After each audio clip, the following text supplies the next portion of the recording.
getting one. I'm a rhino, I'm a hornet toad. Netherlands to Borneo.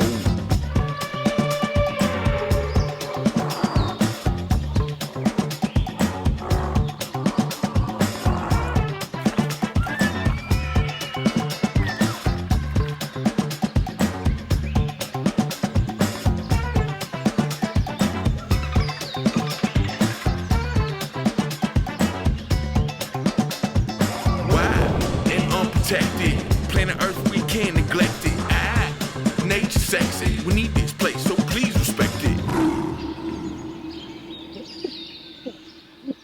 Good start. It's a good start. 5, 4, 3. Hey everyone, welcome back to Wild and Unprotected, brought to you by Cape Class. This episode is going to be a little different than our prior episodes because we actually have a new co-host. You might remember her from a previous episode. We have Jules Hartl from the University of Hawaii here joining us today. Hey, Jules.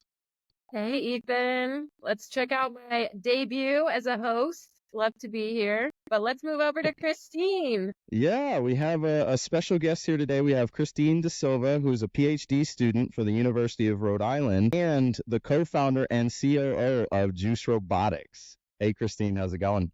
Hey, guys. Super, super excited to chat with you today. Yeah, this one's going to be a fun one. I think it's going to be an absolutely jam-packed episode, so I think we should just hit it running. Christine, tell us a little bit about yourself. All right. Well, wow, there's a lot to talk about. I grew up summering on Cape Cod in Massachusetts, where Cape Class is from, which is really cool. And this is getting really personal here. This is a secret I don't usually tell people about me, so you heard it here maybe first. I actually grew up in Missouri. Don't tell anyone. Yeah, middle school and high school. So when I say that, people are like, "Oh yeah, so you like drove cattle to school, right? That's your childhood." It's not like we were very like anti-country music, but it's important to say because I grew up in Massachusetts until middle school, and we were such an ocean-minded family. Grew up sailing on Cape Cod, like I said, in the summer. I definitely am the kind of person that if I don't get to see even the ocean every day, or at least a body of water, in Missouri I had to go to the lake. Oh my God, freshwater. To keep my mental health good. But I just was so, I think, enamored with the ocean growing up and so pushed into it. But then when we moved to Missouri, it became like torture for me to not be on the ocean every day. Then being able to go home. It's horrible. I mean, sorry. Missouri's great. Sorry for everybody who's listening to this from Missouri. I guess my point being is that because I was so enamored, and when I went for the 3 months over the summer to go to Cape Cod, it was really when I felt like I could be myself and fully immersed in what I wanted to be and who I wanted to be, and really in my interests. My favorite smell on this planet is definitely low tide in the salt marsh, Cape. But it made me, I think, have such a much more appreciation for the ocean and for what I was able to do when I was there, and lived like every moment to the fullest, completely the fullest. Like it would be like pouring down raining and we'd still like go windsurfing because it's 20 knots. And so I just gained such like a love and passion for the ocean and water sports. And I was also grew up at a time when we would be lucky if we saw like 1 seal, 2 seals like a month. And we never really saw sea scallops, or we never really saw bay scallops around us. We didn't have a lot of seagrass. And then as I grew up, because of the protections that had been put in place, I got to see how successful that was. And I got to see really, at least on the ocean side, come to life. And now if I don't see a seal today, I'm like, what's going on? What's wrong? Like these seals they're too many. Not really. But man, I once hit one with my windsurfer because it didn't get out of the way. There were that many. It was fine. My point being that I was able to actually see successful conservation and grow up. And every time I went home to my favorite place, I got to see how it was getting like healthier and healthier every year. And to a point now where if there was a shark, that was like big news for like once a summer. And now it's like, oh yeah, there's like 5 sharks over there. Like there's tons of white sharks everywhere. And so my really big passion for ocean sciences and really sharks originated from being that kid on Cape Cod. But from there, then I went off to college at University of Miami. I was able to really... I have to. I'm so sorry. I know. We're hating hard Anyway, today. if you're not It's a full-on hate day. throwing up the U. I'm a null. I'm a null. I don't know, I think My first year studying marine biology was at Florida State, so there will forever be hate for the University of Miami. I'm sorry, I can't do it. Can't do it. well, I'll let it slide We today. stay with you, Ethan. I'll let it slide. But when they stop recording, then we'll really chat. Stay tuned for a bonus episode. We're gonna. We'll let you get back to the University of Miami. Anyway, I went to University of Miami to study marine science. So I actually majored in biology and minored in marine science and art. And my art minor, I really focused on underwater photography. Again, it was any excuse to get myself scuba diving, any excuse to actually spend more time in the water and still get a degree, sneaky. But it was something that actually, the underwater photography, something that I, interestingly enough, still use a lot today when it comes to my research and studying sharks and studying the ocean. But while I was at the U, I I took a really sick class, and it was they took design students, science students, and film students, and they put us in a class together, and then they paired us with a scientist who was about to publish a paper.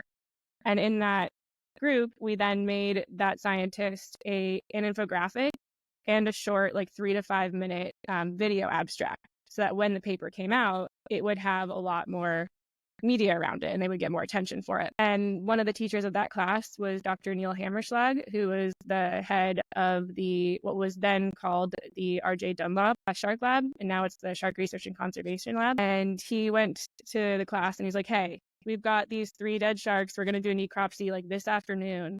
Can somebody come in and film it for us? And I immediately was like, yep. Everyone else put her hand down, like looking around. Show me where the dead bodies are at. Everyone else, like me, gonna be me. So that's how I first started working for the Shark Lab at University of Miami. And from there, I became actually a media intern because I was already doing my own research on spiders at the time. Love me some misunderstood predators. Through media, I actually went on every single shark tagging trip that I possibly could. That was like once or twice a week for like 2 years in undergrad. And the way that they were able to fund all the tags, because, Jules, like they're not cheap.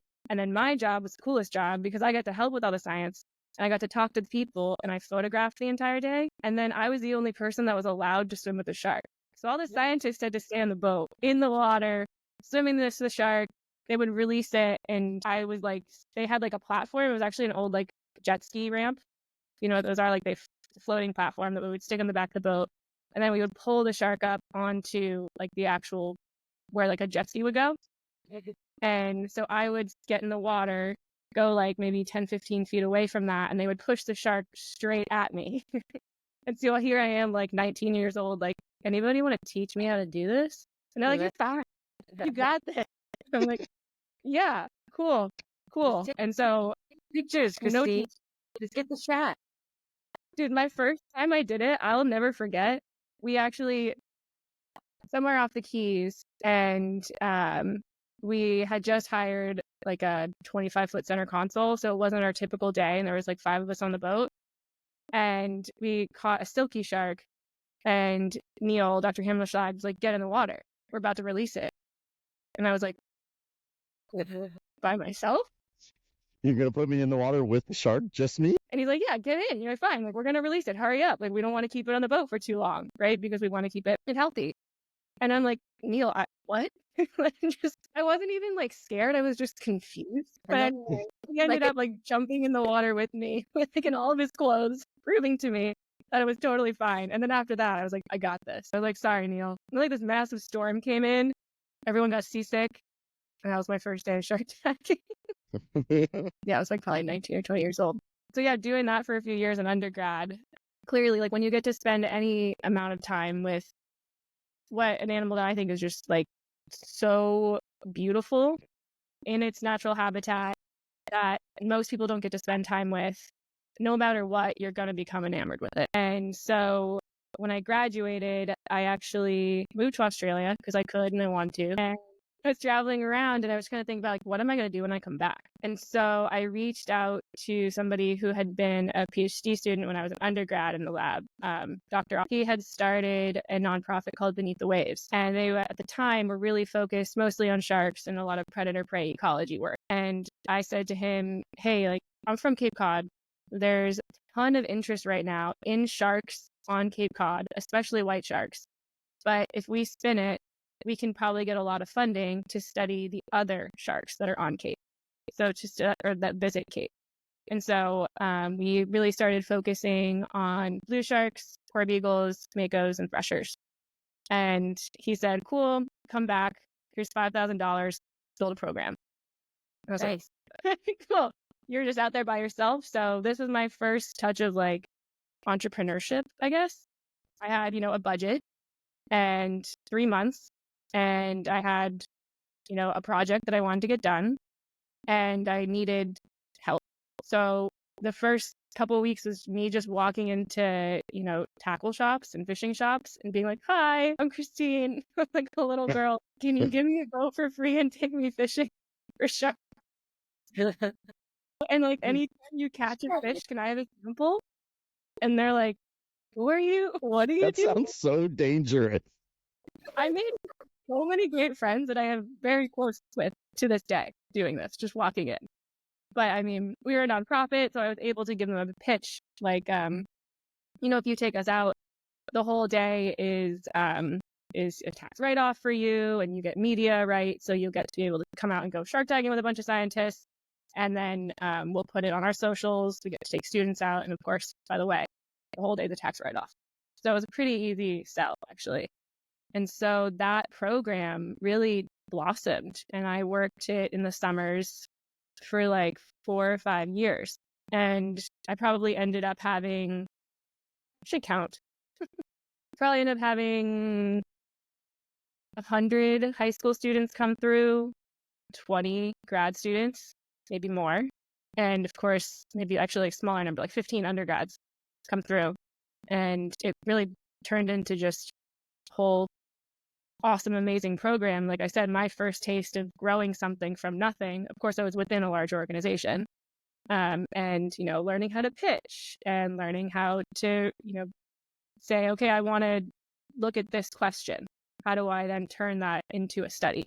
And how do I get the resources that I need and the right people and the right team? And I really loved doing that. And then I did a lot of other work for Beneath the Waves. And then weirdly, in like 2018, I got really bad Lyme disease. I got really sick. And so I had to move into Boston to be near my doctors all the time. So I ended up just working in software sales and then working for Beneath the Waves in the summer and doing what I could still to stay in research. But what that taught me was how, again, like more entrepreneurship, how to start a business.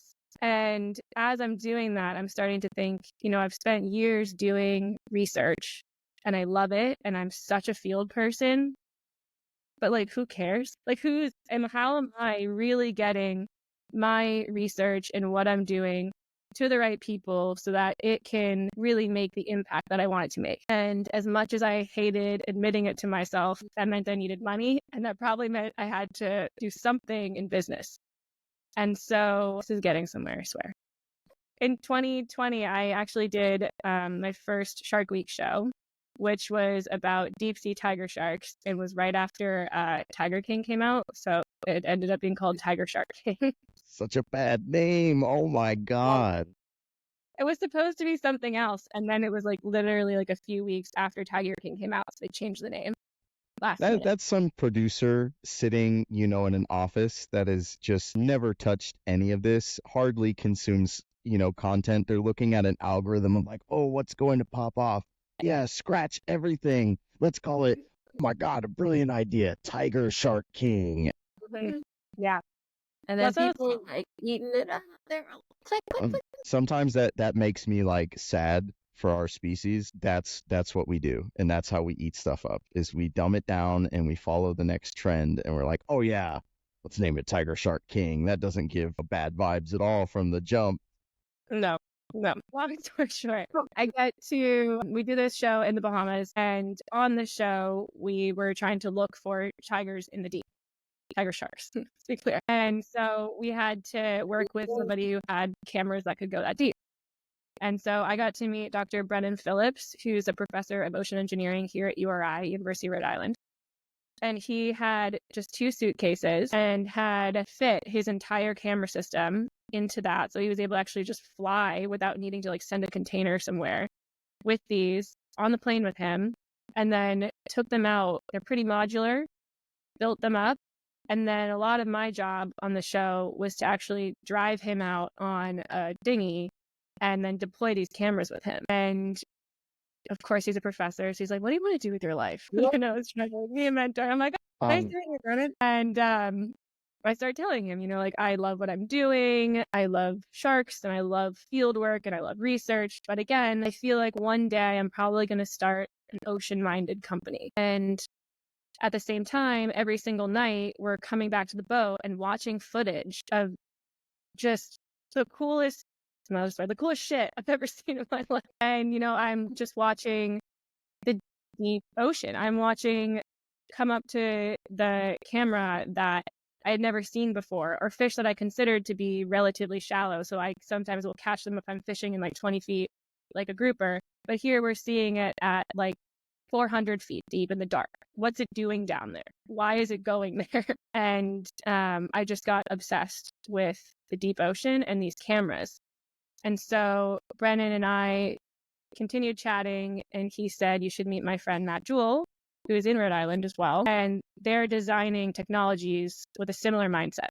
They're thinking about designing things that are more affordable and things that are relatively easy to use, such that if somebody like me who studies fish and doesn't know how to build a robot can actually use it without a whole lot of training. And so I started talking to Matt Jewell about building maybe some shark tags, some deep sea shark tags, with these kind of ideas and these rules in mind behind what we were designing. And from there, I realized, hey, I'm not the only person that needs that. And I'm also not the only market for this as well. As much as we obviously love sharks, there's not a lot of maybe somebody at the Navy would need something similar. So we ended up then founding Juice Robotics just from realizing that. And I can go into more about what we do. But yeah, that's kind of how I got to Rhode Island and Juice Robotics. And then at the same time, I ended up going to URI for a Blue MBA. So that's a double master's, a master's in oceanography and an MBA at the same time. And I got that in 2023. And then this grant called Rise Up found me. And they said, hey, we'll fund you for your PhD. Do you want to stay in school? And I said, absolutely hell no. I will not go back. Hold on. Before we go any further, Grant found you? How nice is that? First, we need to just recognize that. Yeah. I got very, very lucky. Let's say that. To say the least. She said, hell no, she said. I said no. I know. I'm too old. I'm 29. I'm 30. I don't want to go back to school. Okay. So the grant itself is called Rise Up, and it's between Rhode Island, Hawaii, and Alaska, 3 states that are very important for the Navy, 3 states that are relatively siloed from the other states, and also 3 states that have an issue with brain drain, meaning people don't really stay there after their academics. So that's funded through ONR, the Office of Naval Research, and then funneled down to me eventually. And my PhD, although I'm in the School of Oceanography, it's really around developing these technologies through my company and then using them to do oceanography and to do shark science as well. So full circle. Here we are, running a company, building a company, and developing the technology and still actually using it too. And so hopefully pushing the envelope of what we're able to do with marine science. Pretty cool. Yeah, I know we'll talk about it a little more here in the next segment, but seeing the cross section between the need out there for, the Navy, generalized marketplaces, things like that, and how that crosses with marine science is really cool because there's not a lot of opportunities out there just because they're not looked at. I think the more that happens and the more application there is like juice robotics, I think you're going to see a lot more of technological developments that happen in a really small space. I mean, think about the technology that, we have in our hands every day with our phones. Could you imagine if a tenth of that was applicable to marine science and what that would do? I mean, this is everything. Everything that we need is right in here. And could you imagine with, some of the common engineering that can be done, just the increase in viability of tags, what that would happen there? Yeah, absolutely. The real issue that I see though is that the tech exists. It's just the lack of interest and the lack of funding that's going there. And Mhm. so I think there's a story we have to tell that's like, this is really important. This is why we need to study it. And then money will hopefully go there, because you can take an iPhone and you can put it underwater, right? You just need the funds to go ahead and help you make it waterproof, make it pressure tolerant as it goes deeper. It's possible.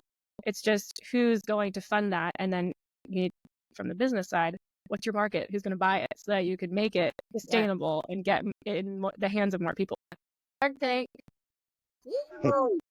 Well, let's hit on one last thing with Juice Robotics before we move on to our next segment. Tell me a little bit more kind of about your role now in Juice Robotics and that direct impact kind of on your shark research. Yeah. So what we're doing at Juice is we're actually taking the electronic components of your sensor or your whatever it is, your camera, and podding it. So if you think about, let's say, a GoPro, if you want to put it underwater, at least you had to put it in a housing to make it waterproof.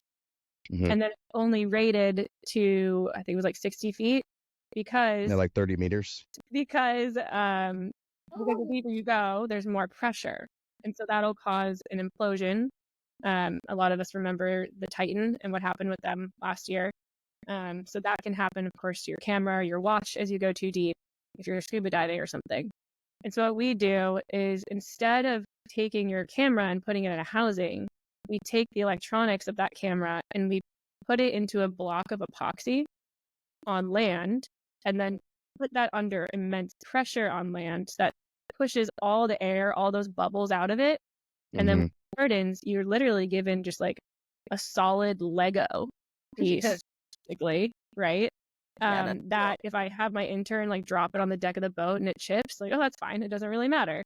If it can theoretically go down to the bottom of the ocean, and it's far more affordable because we just use like a 3D printed mold, and the metal housings that you put your cameras in, or your oxygen sensors or your salinity sensors, that's really, really expensive. So if we take that out of the equation, we can make our products far more affordable. So now I can go out on the ocean and I can take my camera Lego and my lights Lego and my CTD, that's conductivity, temperature, and depth, so salinity, temperature, and depth, literally click them together like Legos and toss that over the side of the boat. And I don't need to have a massive crane. I don't need to get a massive boat. I'm doing this from like a jet ski. And the future of what we're doing right now is actually deploying them from drones. So we're completely taking people out of the equation. Mhm. So we're really trying to make things smaller, more affordable, more rugged, so that we can have our money go further. How deep have you sent these things so far? Or have you been I able put to them down. send them and recover them? That's such a good question. It's like, it sounds like you guys are asking very hard-hitting questions, but it sounds like so easy. I like put it down there and then I just pick it back up, right? So like, let's say I'm deploying something to 3,000 meters deep. I'm not going to attach a 3,000 meter long line to the boat. Nope. No. So that's the deepest I've personally deployed them, but we have a pressure chamber here, and we have put it in the chamber before. We send it to the equivalent of 5,000 meters deep, and the chamber broke, and our stuff still works. That's cool. So I don't actually know how deep it can go because we don't have a chamber anymore. We're working on fixing it. The name you get again. The chamber. Yeah, but the whole deployment issue is such an issue, and the recovery is almost bigger too. So we today are using acoustic releases. Are you guys familiar with those? Is it I've heard of them, but I think that would be good for the listeners. Yeah, explain it. Yes. Tell us how you get it back. Because that's the Yeah, crazy part. so today, at the bottom of it, I put a weight, and then that weight is attached with like a link to this acoustic release. And so then that release is attached to my sensor package, my Legos. And so when I come back, let's say a year later or even 5 hours later, doesn't matter, from the boat, I can send a signal that says, drop the weight. So it then unscrews the weight that's at the bottom. And then because I made everything positively buoyant, it then floats back up to the surface. But there's like limitations, and what if there's a storm, and maybe there's currents that push it away from you while it's coming up, right? So there's a lot of other issues that we've been trying to get through, and we've come up with them. And one of the really cool things that we've been able to do is work with who I talked about earlier, Dr. Brennan Phillips' lab, and they've gotten really big into 3D printing for deep submergence. So I can take like a GPS tag, and I can have one of his students in like a couple hours 3D print me a housing for that'll go to like 2,000 meters deep. So that when it comes up to the surface, then sends me a text message, and it's like, hey, I'm over here, I'm over here, I'm over here. So now I haven't lost that data that I sent to the bottom of the ocean for a year. What do you send on a year versus like a bruv you wouldn't put down for a year? No. Or what are your other, or do you, I don't know. I don't do it. So I'm just like, what do you do? Tell me. I want to learn. Yeah. So a bruv, which is a lot of what I do in my work, is a baited remote underwater video system. Some people call them bruvs, like bruv. Hey, bruv. Exactly. Well, I had an intern this summer, and her final presentation was just titled "A Bruv." Maybe we should have I like love it. one that says like what you actually did after that. Yeah. So what we do for those, which is what you'll see a lot in the shows that I've done with Shark Week, is we drop the camera down to depth with bait in front of the camera, right? So the baited remote underwater video system. Yeah. So the battery on that lasts about 7 hours. So that's plenty of time for most of the animals to come up that we're interested in seeing. But then there are plenty of other studies that are more time series studies. So if you leave it down there, you can see if there's any change for like a year or longer. You can see if there's any change in the seasons, if there's a storm, or if there was a plankton bloom above your area. You might be able to get to see those long-term changes. So that's what a lot of what we're looking into now is how can we create batteries or create software that would use less battery, so it turns on and off at certain times, so they can stay down for longer and continuous data. We're still doing these long term where it just at certain interval of the day, 5 o'clock every day, dawn, or that's cool. That's a long time. Yeah. Or if there's like a sensor and there's something that moved in front of it, it'll like snap a photo quick. Oh yeah. Okay. So it triggers something to set it. Okay. Or we worked with Woods Hole on a project where they had these buoys that sit at 400 meters deep, and they were able to see with their sonar that there's life out there right in front of it, but they can't actually identify what it is unless they have a camera.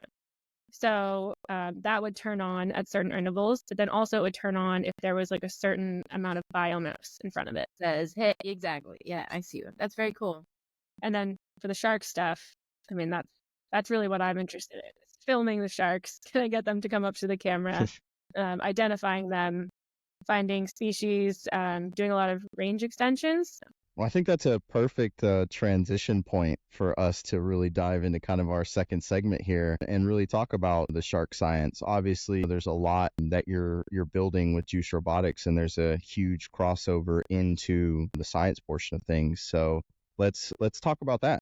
Let's dive in. I think a good maybe kind of starting point for us would be to tie that video and media in. You referenced, being on Shark Week and in your time there. Let's talk about kind of the current state of that media and the portrayal of shark science and how the science that you and Jules are actively working on day in and day out impacts the field. It's right off the bat. I mean, when you get shark and media, or you're doing shark and media and engineering, I mean, you're combining multiple tools.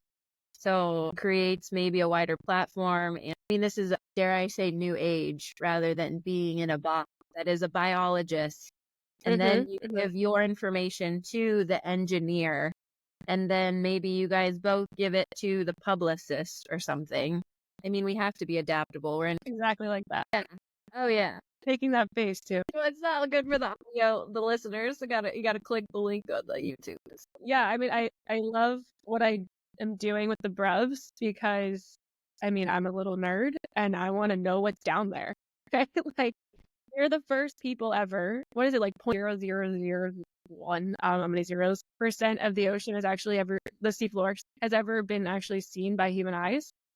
So pretty much every single time I go out, I know I'm going to be the first person and sometimes the only person to have seen what's down there in that location. But there's also just such a cool story to be able to tell. And no matter what, it's a discovery. But when you really combine that with some of the work that we've done on Shark Week, where I'm able to actually go out, they're paying me and renting my gear to actually go out to South Africa and deploy to 700 meters deep, then also be able to, like, on camera, share with everybody the first time that I'm seeing this squid just absolutely demolish like a 4-foot.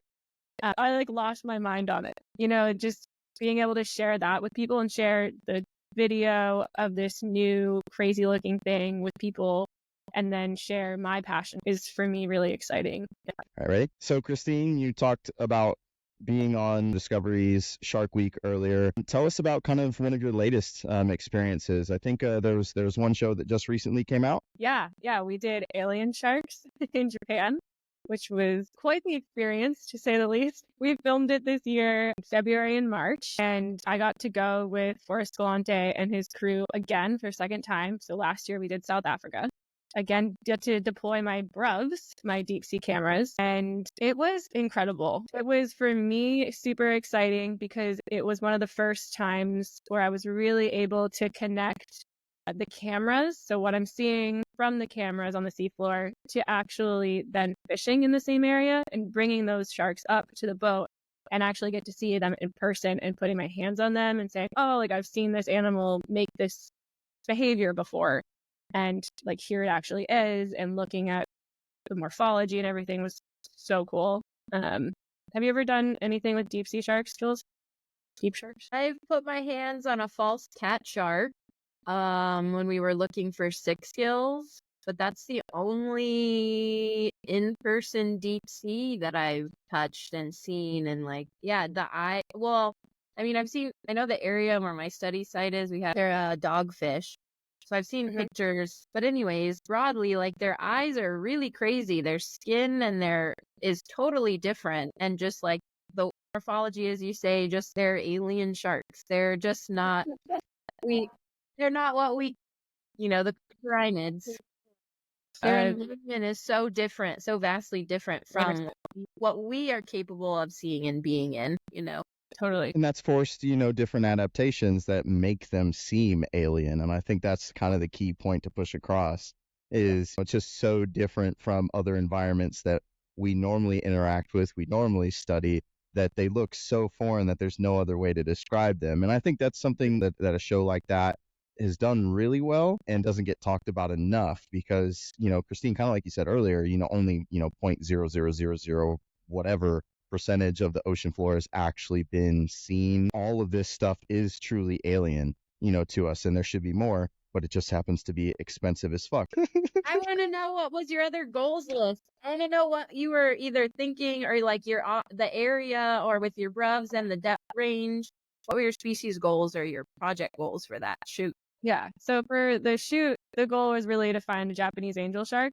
They really are only found to like 200 meters deep. Let's be honest. Behind that idea of alien sharks, the show is that we go to different areas or different countries and we really we show people they're alien, they're cool, they're weird sharks, or they're cool and weird species. And so for me, my job was to, yes, look for the Japanese angel shark, but also to, give the viewers actual footage of these sharks and these other deep sea animals that people don't typically think of, but to really give people a vision of the other things that are out there, the other super cool shark species with giant eyes. They're black, they're bioluminescent. Like we pulled up sharks that can literally glow in the freaking dark, right? Like cool white sharks or whatever. They can't glow in the dark, you know?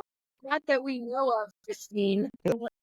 What I love about the Bruv work is that there's kind of two different ways to look at science. You go with a question, a very specific question that you're trying to answer, which Bruvs can be a tool in doing, or there's I want to know more about this area. There's so little known. And I'm going in kind of as an exploratory first check to see what the questions are that I can feasibly answer later. And so that's where I really feel like Bruvs fit in. So what we're doing is I have a goal in that I'm trying to find certain areas that I think are going to have the highest biodiversity, let's say, or the highest abundance of sharks that I can get, at least for Shark Week, the coolest shot. So I'm choosing an area working with the fishermen that is an area that they typically catch the most fish. And I also saw that there was a river, like a ton of mountains, very big mountains right behind us in Yazoo Port off Suruga Bay. So I thought, okay, maybe there's some nutrients that are going to run off that are going to then sink. And then potentially there'll be more life here right now. So for me, at least on that trip, I really wanted to just make sure that I would get the cool shot for Shark Week. But we are planning actually to go back to that area because I was able to befriend the fishermen when I was there. And they said, please come back. We had so much fun with you. We want to show you other places. And so what I was able to do is not only film the area and film those sharks there, but also when we went fishing and the sharks came up, I was able to sample them. So I got their morphology, so their body measurements. I took blood on a bunch of them. I took fin clips and muscle samples, and some of them were even pregnant. And so from that, I will be able to look at the hormones in their blood from when they're pregnant and when they're not pregnant. And then some of them actually ended up giving birth as well. So I took some samples from the pups, and then some other really cool, some other things that we found out too is that we didn't even know when these sharks pup, how many babies they have at one time. So it's the first time that these sharks have ever been seen pupping. And so I'm able to say we had these velvet dogfish that were pupping and they had 9. So both of the females that were that species, they both had 9 pups. Yeah. So it was super cool. And for me, it was a bit of a tough trip because we had partnered with people whose livelihood is to kill deep sea sharks.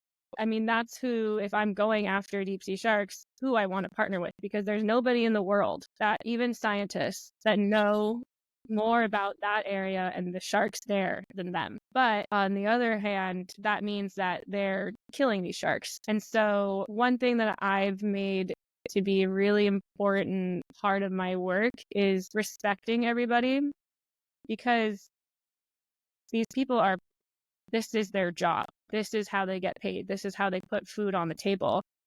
And so going to these people, especially when I didn't speak their language, was interesting. So everything was through a translator, and she was great.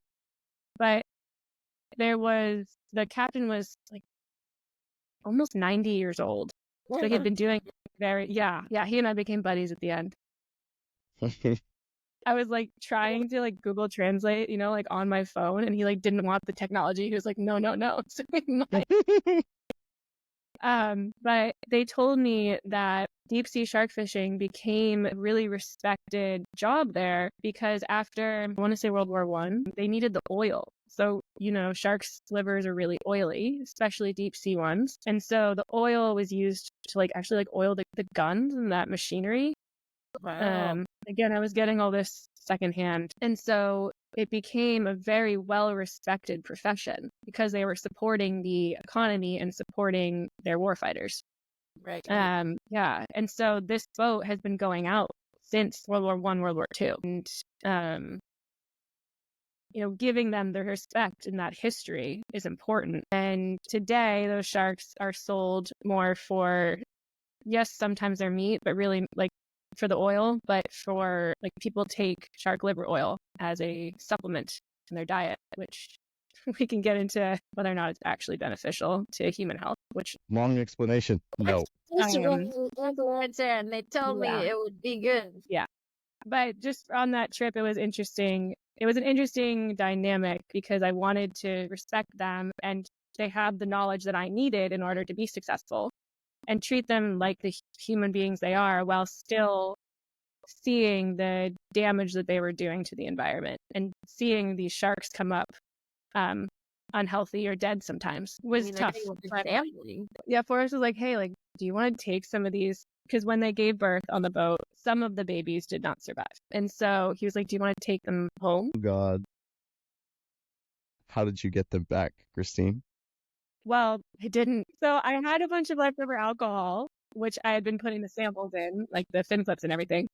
And then Yeah, that's exactly what you were doing. I had like a plastic jar that must have had like some snack in it beforehand. I like rinsed it out, and we put 2 of the dead pups in there, actually with their yolk sac, and then I covered them in alcohol. And then it didn't really close, so every time I walked around, the boat was really like rocking around. A lot of the alcohol spilled out, but I was like, I'm bringing this home. Then I kept it in my hotel room. Housekeeping. Why are there sharks in here? And in the end, I was like, I can't take this home because I'd never ended up getting like a glass jar. So I just didn't know how to dispose of it. I left it in the hotel room. And then I get a text. I got a text from our fixer in Japan. She's like, the cleaning people want to know if you meant to leave. Did you forget your sharks? Did you forget your dead sharks in the room? And I was like, no, they can throw that away. Well, I think we found our episode title. Hey, did you forget your dead sharks? So yeah, Casual. I didn't bring it back in the end, but I did take samples of them. So I have that in my freezer. And where do the samples go? They all go in the freezer, and then you're going to collect more samples, and then we're going to compare things? Or where are we?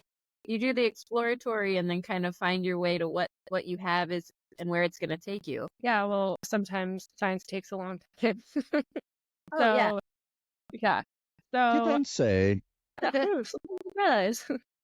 No, if you had gave me like $1 million tomorrow, I could go right back and continue sampling. But yeah, so the idea here is that we'll be able to do a more full study when we go back, and if we're able to go back, do more bruvs, so get more footage.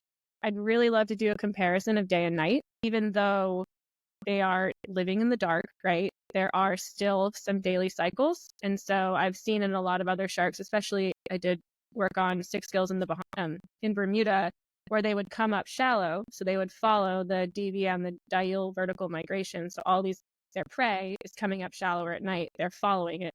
And when I say shallower, I'm saying from like 12,000 meters to like 800 meters deep.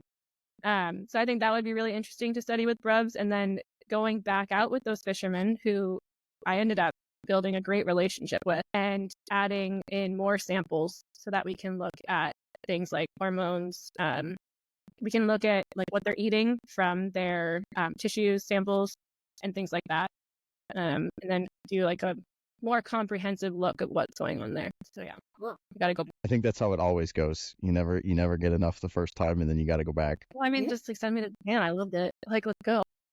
I think that actually that's a good point for us to discuss, some of the differences that media brings in to some of these studies. For both of you, I think, this is a good toss-up question for both of you. What are some major differences that the two of you have had to deal with when you have media crews involved, directly in some of, your research projects? Jules, you want to go first for that one? I mean, it's no longer the science objective alone. So I think it's up to the crew and the media that you're working with, and if it's more successfully able to meld the common goals of like, hey, is this show already scripted? We only want this? Or can we work with this? Because generally they're working on very different timelines, first of all, working on different expectations of what's exciting, because it's not just you and your microcosm of research and focal point. It's like a mass media who is ingesting Tiger King.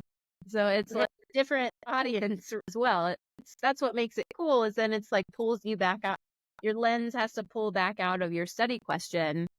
And it's maybe a funding opportunity, a networking opportunity, a media opportunity to speak to so many other things. So it's like, okay, I can't do this one specific, how deep does this type of shark go that hasn't been seen in 20 years? This is why it's cool. These are now all these rich samples, like bruvs, as you said, they're super data rich. So you can look at the benthos, and you have sensors on yours. That's an important piece of it because that video actually heavily influences a lot of the narrative that's put together by a media team. But you think about it, there's only so much of a story you could truly write ahead of time if you're doing it the right way. Now, I think there's a lot of media organizations that go, oh, we're going to go in with this preset narrative. We want to talk about great whites. We want to talk about, their impact on the ecosystem. We want to talk about how scary they are or whatever it may be. But when you get, kind of on location, you realize really quickly, okay, we're at the mercy of, what's going on at this point in time. There's not many opportunities where you get to spend months on end, on the same boat in the same location when it comes to media. I don't think people understand how long it really takes because you're working with wild fucking animals in an ecosystem that's their home. How would you be in certain places in your home if there was a media crew there? Probably the fuck not. The same principle applies. Yeah, working with media is super interesting just personally because I was behind the camera for so long. I minored in photography, and so I never had any interest in being in front of the camera. I had interest in telling stories. Well, here you are. I love stories, man. Surprise, surprise. This is being recorded, Christine. I changed. But yeah, it took me a long time to be comfortable putting myself in front of the camera or on a recording like this. But I realized that you said we scientists really kind of today have to be able to do that. You don't have to be the best at it, and you don't have to be in front of the camera. But you do need to be able to tell the story of what you're studying and why it matters more than you ever have. Okay, Yeah. I am doing cool things. Who cares about what I'm doing? So that took me a while to get to. But yeah. And deep sea specifically, with media, you have the visual, and Bruv specifically as a tool. It's very forward. Right. It's very low invasive. You're in their environment, and that's what people are, very visual. So you can share that instead of a paper, which is almost, the diction of a scientific paper is not the vernacular. That's not what we're going to, when we're doing all of our spin-offs here and we're like, we're not here's the measurement of the downward force of the pressures this. It's a very different language even. And we're getting there with the media, and that's again, the slogan is the sharks are the new dolphins. People know what great white sharks are. What? Baby shark things like that. They're in kids' books. They're on cereal boxes. They're Lisa Frank material, baby. But the deep sea is not so, which is why we call them alien. And yet here we are finding out that the deep sea environment that's so hard to tap into and study and access, we're still really good at destroying that too. Surprise, surprise. We're facing that head on, and these dropping numbers and these changes to the environment. Their environment is, give us more on the important, how many deep sea sharks are we losing that we know of, how fast, let alone what we don't even know. Yeah. We can't. Well, you asked me earlier about why it would matter to leave a sensor down for so long. If we don't have the data on what it's like today, then how are we going to know how it's changed in 10 years? We don't. We need that baseline data today that we can say this is how it was. Yeah.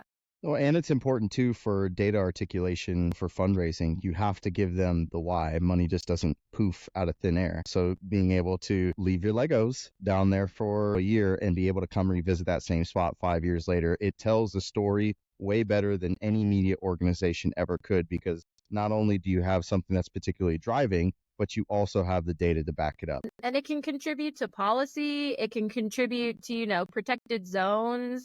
I was in an IUCN workshop, and they only want data from the last 15 years because we don't know. Almost nothing has a baseline. As you say, you're creating a baseline right there for reference. And from there, we don't, there are places where species are not anymore. There are places where things have moved, the environment has changed, or that population has been annulled, they're gone. I think there's a further highlight that needs to be made is people don't understand how important deviations are.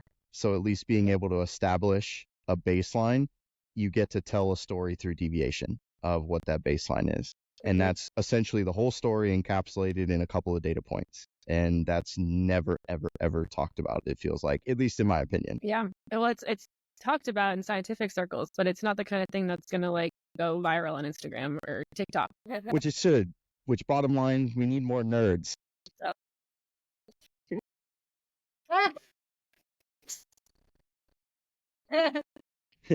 Boom. Well, I think it's finally time for us to talk about the Wild Stories segment of the show, which, for those listeners out there, this segment is where the show got its name from, Wild and Unprotected, These Wild Stories. It's where we really let loose, and it's where we kind of tell the truth, almost. I think that's the best way to describe it at this point. It's not wild, it's more the truth than anything. So, Christine, what do you have for us? This was a tough one because I've got more than a couple. Oh, yes, let's go. What I thought I would talk about, so when we were filming in South Africa last year for Shark Week, for Alien Sharks South Africa, we were focused on really trying to find seven gills. It's like kind of like the main storyline that like kind of threaded through the whole show. And, you know, most people would say like, okay, well, if I just go scuba diving in the kelp, they're relatively common and people see them pretty often. But we happened to go there when Port and Starboard, the two orcas, So when they were in Cape Town. Okay, hold on. Let's rewind. Let's talk about that. Let's talk about Port and Starboard. This one. Oh my God. This is when the orcas learn to attack the yacht. From the very first Yes. pioneering, they're like, sharks, fuck humans, it's our okay. This is the one time I get behind dolphins. Because this is the one time I'll get behind a mammal because I think they're very cool. And if they want to take down a boat, let them. Anywho. So we're there, we're in South Africa, and at the same time, Port and Starboard, so these are the two, I think, brother orcas that they're named because one of their dorsal fins flops to the left, to port, and one of their dorsal fins flops to the right, starboard. And they have kind of built their own name for themselves because they've been killing and eating the living. Absolutely. It's so cool. It's pretty amazing, yeah. Like a big shark, so of whites and of seven gills. And so when we were there, we were like, cool, yeah, we'll be able to very easily find seven gills. No, they were gone. We could not find any seven gills. They were not in their like usual haunts. We had to hire people to actually go and find them for us. And we think the reason is because Port and Starboard had scared literally all the white sharks out of Cape Town, and they drove that seven boy gills. out. Yeah, which is great because when I was swimming around, I'm like, I'm safe. The bouncers of Cape Town. But it was interesting. Just like a side note, it was interesting when we did a dive near that famous like Seal Rock where they do a lot of the white shark diving. There were no waves when we did it, but a ton of bronze whalers, or we call them dusky sharks here in the U.S.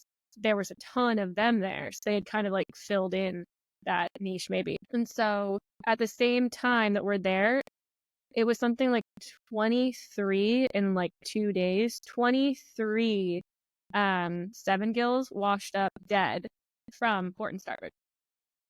You're like, this is what we had in mind, guys. This was going to be really easy to find, and they were not easy to find.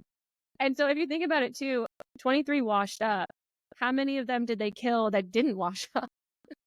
Right? Like, no wonder the seven gills are hiding. Like, no wonder they're not out swimming in the kelp. Yeah. And unfortunately, I missed it. But when the guys were diving in the kelp in Cape Town, and I was pulling my brows, whatever, they actually saw Port and Starboard. So jealous. But anyway, so where the people that we hired to actually go find the seven gills found them was literally right in front of our hotel. So they had gone up into like a harbor and then under a wreck in the harbor. And there was like 15 seven gills just chilling in the dark in like 15 feet of the murkiest water I've like ever dove in, just like hiding from these orcas in the wreck.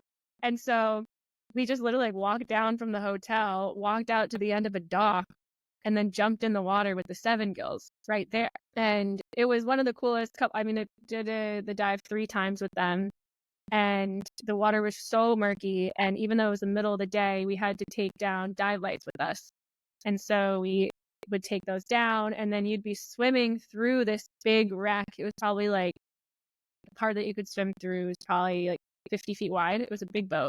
And then you couldn't see them really if you didn't have a light. So I'd be like swimming forward and like bump into like this like 10-foot shark, and I'm like, oh, excuse me, and like I have to push to the side, like, excuse me, Hey, buddy, boop, boop, right? And so we're swimming through that, and that's cool. And we're trying to bait them a little bit and like bring them out into the light so it's better for getting footage of them.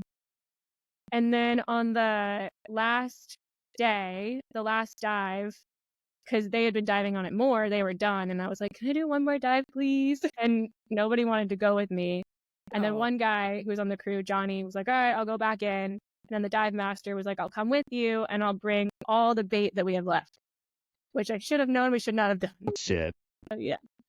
And so I did not bring a dive light because I thought it was just going to be like super quick, and it wasn't. And so I go down super murky water, get into this wreck. I'm bumping into the sharks, just saying, excuse me. And one of the guys, the guy Johnny, had put a GoPro on his mask so that he wanted to film himself putting one into tonic and mobility. Why is this a thing?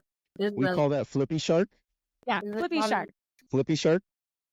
So he's like looking for the biggest one in there, and they can get like 12, 13 feet. And his idea was that he was going to try and like rub its snout. So they have these pores, these ampullae lorenzini, right, around their snout, which we think maybe if you rub it, it kind of like makes them like overwhelms them, and then you flip them upside down. I've heard a couple other words for it, but sure, we'll go with. And then he realized that they had like such blunt faces, they're the blunt nose sixth skill, that he wasn't actually able to do it, because if he put his hand on that part that I'm calling the snout on the end, his hand would actually almost be in their mouths. So we had a fun dive, and then we come up, and Johnny looks at me on the boat, and he's like, "Are you okay?" And I'm like, "Yeah, man, what's up? Great dive, thank you. Fantastic time. Like, I'm glad we did that dive." So that night, he like pulls me over, and he's looking at the footage, and he's like, "This is you." And there's the biggest one, like a 12, 13 foot 7-gill, had come from like on top of me. And so I remember when we were diving, I looked up, and this guy Johnny is like on top of me, and I'm like, "There's an entire ocean, dude." Like, we don't know each other like that. That's when I literally like vividly remember saying, "I'm going in tonic, dude." There's an entire ocean to space, and at that moment, what I realized is that there's a shark biting like the top of my tank. It's like I have no idea. So you see my eyes like look up at him, and I'm like, "You asshole, give me some." And he's pushing the shark off of my tank. I had no idea. No idea. I started burst out laughing. He's like, "That is not what I expected to hear from you. I thought you were going to." And I was like, "Oh, you saved my life. Cool. Thanks." A romantic moment amongst the sharks. Like, we actually strapped some bait to your tank strap, but we didn't think it was going to get that crazy. Yeah. Well, what I think ended up actually happening after I watched it a bunch of times is I had like a slow bleed. So there were bubbles coming out of the top of my tank. And so I think the shark was just really interested in like, what is that? What's that noise? It's also something really metal. And what it actually ended up doing for me is not that I'm afraid of diving with sharks. Of course, I have, a very healthy respect for them. But it really illustrated to me that they're not interested in eating me. If it wanted to, it could have gone for my head very easily. But it was only interacting with something behind me, very close to me. And so gently, I legitimately didn't know it was there. You did not know you were getting attacked by a shark. Did you have I wrote on my shark attack story. I was not attacked. You were just casually a little bit like, Yeah. The video is, I think it's funny because it feels like it's very much in slow-mo. They were like, you could go like viral if we posted this. And I was like, yes. This is not the viral I want to go. Fair. So yeah. I think it is an important call out. So people who listen to the show, we say it all the time. Sharks do not have hands. They are very interested in things. So if you don't have hands, how do you figure shit out that you're interested in? With your mouth. Exactly. And they can, sense things with their teeth. They have a lot of blood flow. Right? So their sensory systems. That's everything in the front. Yeah. That's what I say about my dog. I have like a pit bull, and I'm like, he's not He doesn't bite. If he were ever, interested in something, what does he do? He sticks his nose, in places. Maybe he'll nibble on it for a second. Well, that's a pretty damn good story. Can we have like a clip of not you being tasted, but like also maybe just like the Sharknado version of? Well, ladies, we've gone through a lot so far. I think we're to a good point to wrap up the show. For those who listen to the show a lot, is basically the how to get involved segment of the show. So Christine, tell the audience how they can get involved, how they can help, and where they can buy Legos. Yeah, so of course we have juicerobotics.com. We are today mostly focused on doing cameras and lights. And if you buy those cameras and lights, or if you look more into the research that I'm doing, I'm in Dr. Andy Davies' lab at the Marine Ecology and Technology Lab at the University of Rhode Island. The more interest, again, that you show, the more funding that we can get to accelerate creating cells that are other types of sensors. And just going to our website, checking us out, and checking out the lab as well. We are very open to talking to people. We love doing media. So thanks. Yeah, we're excited. That's awesome. How can people get in contact with you or keep up with what you're doing? I promise one of these days I'm going to do a lot better on my Instagram. I'm Silva _C's SEAS_sharks, which is a whole story. My friend stole my phone and changed it to that a couple years ago after dropping me in the middle of a bunch of sharks in the Bahamas. I was in the water. He stole my phone and changed it to that. But that is my Instagram handle. Were we sober? No. All that. Yeah. Yeah, I knew you guys were using the alcohol for something. So yeah, check me out on Instagram for sure. Please, go and watch Alien Sharks. We're really hoping to do more types of shows like Alien Sharks that show and expose other types of sharks and other types of science and people too. So the more interest you show in Alien Sharks, hopefully then we can get picked up year after year and continue doing it. Yeah, that's awesome. Well, I think we're at a good point. Jules, do you have anything for the rest of the show? Finger guns, I think. That was really cool. I learned a lot too, even just like, I think it's really cool, again, how you are merging media and engineering and business and science. It's cool. It's a really powerful sandwich. You CEO, PhD, co-founder, you. Badass. Yeah, I really wish I had figured this out when I was younger. Yeah. All right, everyone. Thanks for listening to another episode of Wild and Unprotected, brought to you by Cape Class. We'll see you in the next one. Pew, pew, pew.